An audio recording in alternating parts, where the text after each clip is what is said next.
Hello everyone, welcome to my YouTube channel law with Roshni.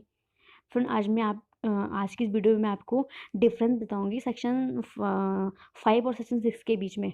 SRA का section 5 और section 6 दोनों में क्या डिफरेंस है और इसमें कुछ इंपॉर्टेंट केस भी वो भी मैं आपके साथ डिस्कस करूंगी। तो फ्रेंड, वीडियो स्टार्ट करते हैं। सेक्शन 5 एंड सेक्शन 6 एसआरए का, ठीक है, दोनों में डिफरेंस क्या है ये मैं बता रही हूँ आपको इस वीडियो में। सबसे पहले देखो, सेक्शन जो फर्स्ट पॉइंट है, the remedy under section 5 is the general remedy, है ना। सेक्शन 5 में जो हमारे पास रेमेडी वो क्या है, जनरल रेमेडी है, ठीक है, जनरल रेमेडी है। While the remedy under section 6 is a additional remedy. Section 6 में हमें जो रेमेडी मिली वो एडिशनल रेमेडी है, यानी कि सेक्शन 6 में हमने सूट किया उसके बाद सेक्शन 5 में भी सूट कर सकते हैं, ठीक है। तो जो सेक्शन 6 का ग्राउंड है कि मैं पोजीशन में था, मुझे डिस्पोजिट कर दिया, वही सेम ग्राउंड हमारे पास का है section 5 red be the article 64 limitation act. तो हम यानी कि सेक्शन 5 में भी वो सेम सूट कर सकते हैं। तो ये हमारे पे एक एडिशनल रेमेडी है। सेक्शन 6 में हम क्यों जाते हैं, क्योंकि यहाँ पे विद इन 6 मंथ में हमारा सूट जो है हमें सूट करना होगा और उसमें हमें जल्दी रिलीफ भी जल्दी मिल जाएगा, ठीक। तो ये सेक्शन 5 के जनरल रेमेडी, सेक्शन 6 के एडिशनल रेमेडी है, पहला डिफरेंस। सेकंड देखते हैं, under section 5 the plaintiff has to file a long drawn regular suit. यहाँ पे क्या होता है, एक सूट जो होता है वो लंबा चलता है और रेगुलर जैसे रेगुलर सूट होता है वो हम सेक्शन 5 में करते हैं, वो लंबा सूट चलता है। जैसे अगर हमें इजेक्ट करना है, इजेक्ट मैंने सूट फाइल करना है, यानी कि बेदखली का सूट करना है, तो यहाँ पे क्या चलेगा, सूट जो है वो उसकी प्रोसीडिंग लंबी होगी, है ना। और हम खुद इसमें जो हमारे पास सूट फाइल करने का पीरियड है वो 12 ईयर का है। अगर हम 12 ईयर, विद इन 12 हम सूट फाइल कभी भी कर सकते हैं। और वैसे यहाँ पे कोर्ट में भी अगर हम सूट फाइल करते हैं तो उसमें, क्योंकि यहाँ पे पूरे एविडेंस देने पड़ते हैं, पूरा प्रूफ कराना पड़ता है, पूरा प्रोसीडिंग चलती है एक लंबी, तो यहाँ पे जो है उस सूट को डिस्पोज होने में टाइम लगता है। While the under section 6 the remedy is a summary remedy है और टू प्लांटिव, ठीक है। तो यहाँ पे जो रेमेडी है वो कैसे, मतलब छोटी, मतलब यहाँ पे कम टाइम में सूट जो है वो डिस्पोज ऑफ हो जाता है, ठीक है, समरी रेमेडी है।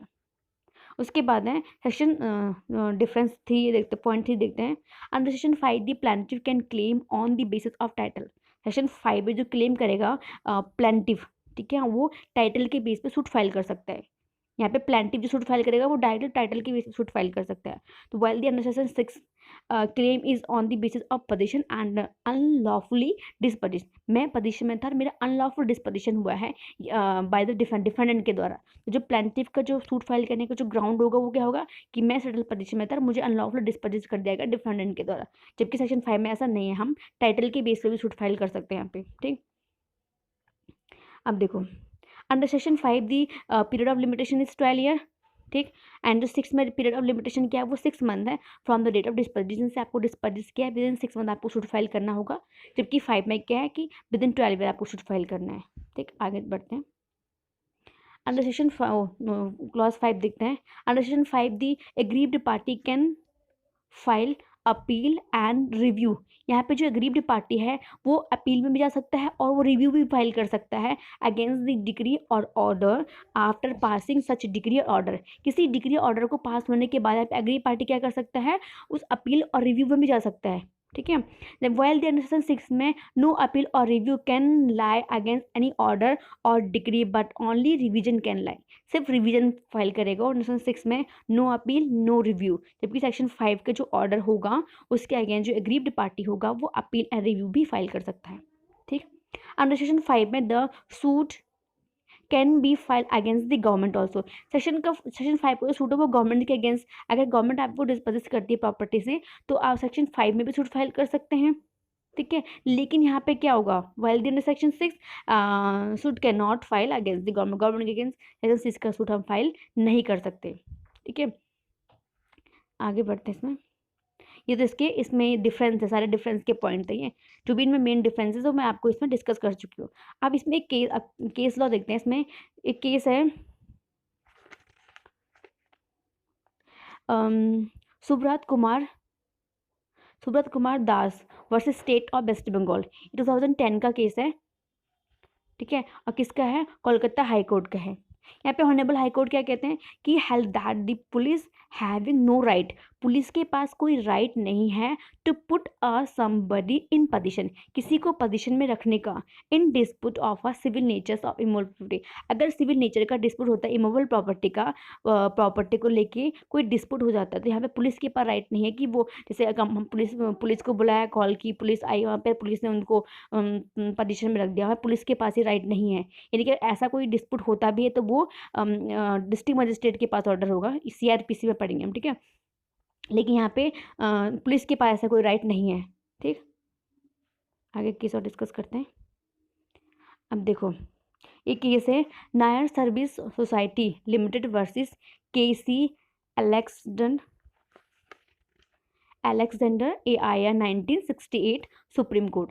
इसमें सुप्रीम कोर्ट ने कुछ इश्यूज रेज हुए थे, जिसमें कि इनको मतलब इनमें डिसाइड किया गया। तो जो फर्स्ट इशू था वो क्या था, जो फर्स्ट इशू था उसमें कहा गया था, can a suit under section 5 read with article 64 65 B club together, क्या अंडर सेक्शन 5 और अंडर सेक्शन जो मतलब सूट है 65 उसको हम क्लब टुगेदर कर सकते हैं सूट अंडर सेक्शन 6 के साथ। ये क्वेश्चन रेज हुआ था कि क्या इन मतलब हम अगर हम सेक्शन 5 में शूट कर रहे हैं रेड विद आर्टिकल 64 करेंगे, अगर हम 64 में कब शूट करेंगे, जब हमारा पोजीशन और हमें डिस्पोजिश कर दिया गया हो, ठीक, वही ग्राउंड जो 6 का ग्राउंड है। और अगर हम सेक्शन 5 और रेड विद 65 आर्टिकल 65 में शूट कर रहे हैं, तो यहाँ पे हम कोई भी रिकवरी के लिए शूट फाइल करते हैं वो इसी में हम फाइल करते हैं, किसी भी तरह की रिकवरी हमें चाहिए, ठीक है, कोई भी यहाँ पे कोई भी शूट फाइल कर सकता है, एनी पर्सन, ठीक है। तो जो यहाँ पे हम शूट फाइल करेंगे इन सबको क्या 6 के साथ क्लब टुगेदर किया जा सकता है, तो इस केस में जो आंसर था वो था नहीं, इनको क्लब टुगेदर हम नहीं कर सकते, because there will be a chance of passing conflicting decrees in the same suit and also there will be a unnecessary delay in the trial of section 6 under section 6 के trial का पहली बात तो ये अननेसेसरी डिले हो जाएगा अगर हमने सेक्शन 6 के सूट को सेक्शन 5 के साथ इंक्लूड कर दिया। सेक्शन 5 की जो प्रोसीडिंग है लॉन्ग प्रोसीडिंग है, तो सेक्शन 6 में जो रेमेडी है उसका क्या हो जाएगा, उसमें उसको मिलने में कहीं ना कहीं डिले हो जाएगा। तो ये एक रीजन ये था कि इसको हम क्लब टुगेदर नहीं करेंगे। एक रीजन ये था कि जो भी अगर देखो यहाँ पे सेक्शन 6 में क्या हो रहा है, पोजीशन और डिस्पोजिशन के बेस पे सूट होगा, और अगर हम आर्टिकल 65 में भी जो है अपना टाइटल रेज कर सकता है, डिफेंडेंट करेगा पहले, अगर डिफेंडेंट रेज करेगा तो फिर बाद में प्लेंटिफ भी कर सकता है, और आर्टिकल 65 में तो प्लेंटिफ पहले ही अपना टाइटल रेज कर सकता है। तो यहाँ पे जो डिसीजन आएगा वो कन्फ्लिक्ट, क्योंकि यहाँ पे कोई डिसीजन देगा इस पॉइंट से सोचेगा, और अगर सेक्शन 6 के पॉइंट से सोचेगा तो कुछ और डिसीजन जाएगा, तो यहाँ पे कहीं ना कहीं डिग्री जो पास होगी उसमें कन्फ्लिक्ट हो सकता है। तो इस केस में कहा गया यहाँ पहला पॉइंट इशू था उसको मतलब कि यहाँ पे इनको हम क्लब टुगेदर नहीं कर सकते, ठीक।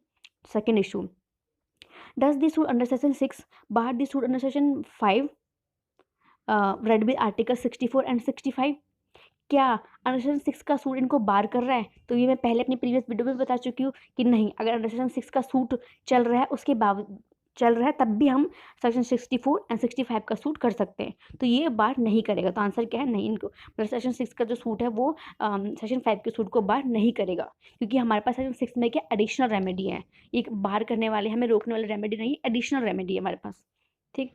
इशू नंबर 3 क्या था, if the suit of section 6 is filed and dismiss, section 6 का सूट फाइल किया और वो डिसमिस हो गया, यानी कि सेक्शन 6 में सूट हमने कब किया कि हमारा सेटल पोजीशन था और हमें डिस्पोजिस कर दिया, अब वो यहाँ पर डिसमिस हो गया, ठीक है। तो क्या then will it bar the suit 5 read with article 64, क्या ये सूट फिर अगर सेक्शन 6 का सूट डिसमिस हो जाता है तो क्या ये बार करेगा, फिर हम क्या 64 में सूट नहीं कर सकते? इसमें कहा था यस हम नहीं कर सकते।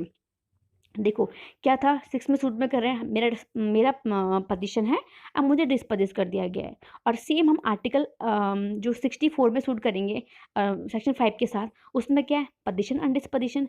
तो जब इसी ग्राउंड पे, ठीक है, जब इस ग्राउंड पे मेरा पोजीशन, सपोज करो कि मेरा पोजीशन शो नहीं हुआ, ठीक है, मेरा पोजीशन शो नहीं हुआ, मैं पोजीशन में थी ही नहीं, तो कोर्ट ने क्या किया, डिसमिस सूट को डिसमिस कर दिया, ठीक है, या मैं पोजीशन में थी और जो मेरा वहाँ से डिस्पोजिस हुआ है वो एक लॉफुल तरीके से हुआ है या मेरी कंसेंट से हुआ है, तो तब भी सूट डिसमिस हो गया। तो यहाँ पे क्या है कि अगर 6 में डिसमिस हो गया तो वही उसी ग्राउंड पे हम दोबारा सूट फाइल नहीं कर सकते, रेस जुडिकेटा इसमें एप्लीकेबल हो जाएगा। Yes, because the issue of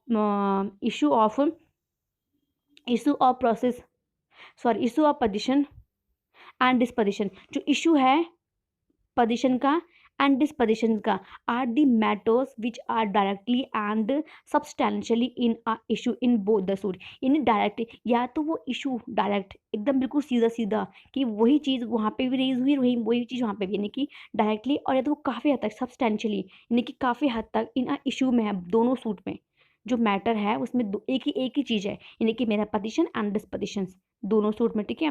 so the if the under section 6 suit is dismiss, अगर इस ग्राउंड पर अंडर सेक्शन 6 का जो सूट है वो डिसमिस हो जाता है, द सब्सिक्वेंट सूट, यानी कि सब्सिक्वेंट मतलब जो हम बाद में सूट फाइल कर रहे हैं सेक्शन 5 में रेड विद आर्टिकल 64 में, on the same matter will not allow, ये अलाउ नहीं होगा, यानी कि इस पर रेस जुडिकेट एप्लीकेबल होगा, क्योंकि क्या है, सेम मैटर पे हम सूट फाइल कर रहे हैं, यहाँ पे दोबारा सूट फाइल कर रहे हैं, वो सेम मैटर पे फाइल कर रहे हैं। तो फ्रेंड ये केस था जो मैंने डिस्कस किया, और सेक्शन 5 और सेक्शन 6 में डिफरेंस था जो, उसको मैंने डिस्कस किया यहाँ पे। तो आई होप आपको ये वीडियो अच्छा लगा। अगर आपको ये वीडियो अच्छा लगा तो इसे लाइक कीजिए, शेयर कीजिए, और मेरे चैनल को सब्सक्राइब करना बिल्कुल ना भूलें। Thanks for watching.